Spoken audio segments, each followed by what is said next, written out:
This is Kanika Tekriwal. I'm the CEO and founder of JetSetGo. And hello, this is Mridu Bhandari from Network 18. Welcome to our one-on-one conversation series where I catch up with business leaders and renowned personalities in the times of COVID-19 to talk to them about how they're dealing with business and life. Today, my focus is on a sector that's rather niche, that of private chartered aircraft.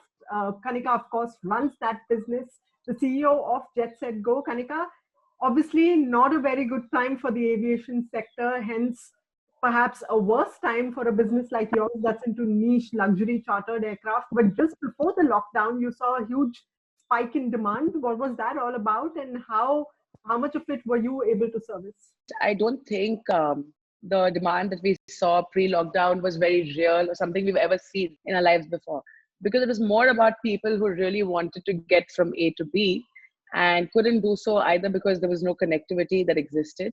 When India announced lockdown on the private aviation, on the aviation sector, before they did on the rest of the country, a lot of airlines cut capacity, a lot of airlines cut sectors at the last moment. You saw a lot of tickets getting cancelled. It's something we've never seen, like I said before. But honestly speaking, I think we were only able to service about 50 to 60% of that demand, primarily because, regulations kept changing overnight between countries. One day a country would allow you to land, the next hour they would cancel your landing permit. The other problem was, chaos at airports. And we also, as an operator, did not want to spend nights with our crew outside of, home base for the fear of them being exposed to anything. Because primary focus was ensuring that whatever flight we do, we did it safely without anyone being infected whatsoever. Yeah, so Kanika, but before the lockdown was imposed, which was quite sudden and quick, there were a lot of demands coming your way, demands from a lot of wealthy people wanting to ferry their kids back from foreign universities, demands from a lot of people to have their parents transported from city A to city B. What sort of requests did you get? And were most of these from the super rich, or were these across the board? What are some of the new trends that you observe? Mridu, I'm so glad you asked me this, because for the first time in my life, in this entire industry of whatever I've served for 13 to 14 years, I saw people who, weren't wealthy necessarily, who weren't super rich necessarily, who probably wouldn't even travel in business in first class, reach out and say, get our kids home for us, or get our parents back home for us. And, it was very, very disappointing to see or hear the desperation in people's voices and see what's going on in their families. Because, you had little children stuck not only in colleges abroad, but you had children stuck in boarding schools in India. You had children who had left boarding schools, gone to their local guardians' houses or their relatives' houses in the city. And you had college students stuck. And you still have that. I repeatedly get queries from parents who've got kids in Singapore, even now, primarily. And, Singapore, a lot of Indian children are studying in schools. They're minors. So you've got 15, 16-year-olds, and you've got a lot of kids stuck in London and Australia, etc. So, we saw demand like we've never ever seen I think the most difficult ones were flights coming in from America or Europe into India, where you would get all the overflying permits, you would get all the landing permits, and suddenly you would be told, oh, this country's changed this regulation.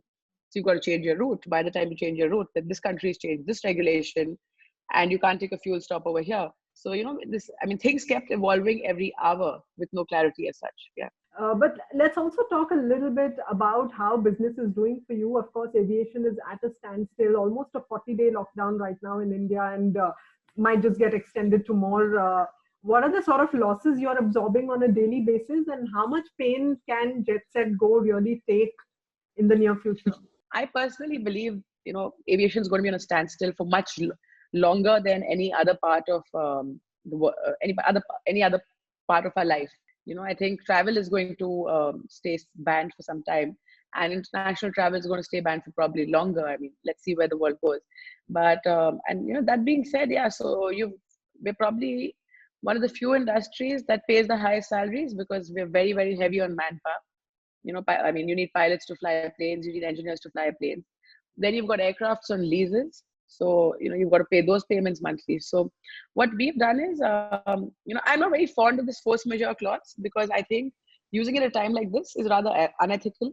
If you stop paying your vendors, or if you delay payments to your vendors, What we've been trying to do is be a little innovative about it. We've been renegotiating a lot of our input costs. We've been deferring some of our fixed payments, making them more capacity based. And also, luckily, as JetSetGo, our model was slightly different. We pay for what we use.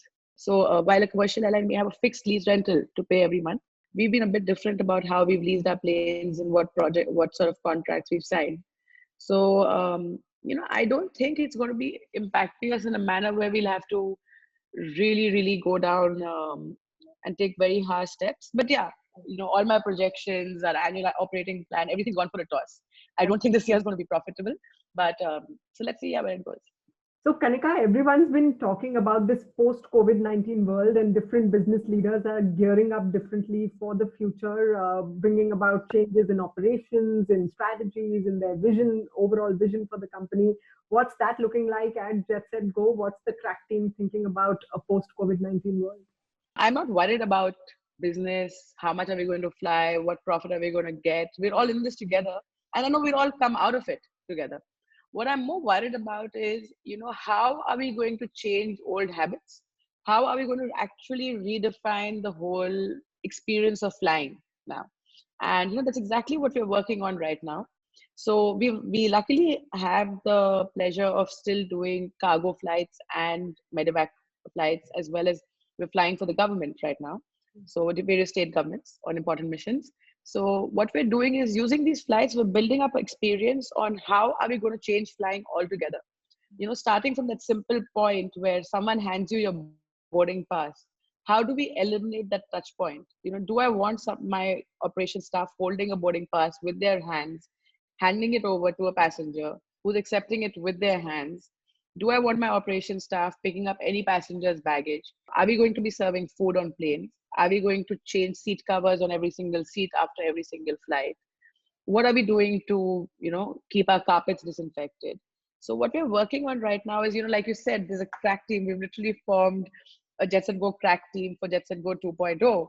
And we're trying to, put together a framework where we don't go by what used to happen or what is supposed to happen.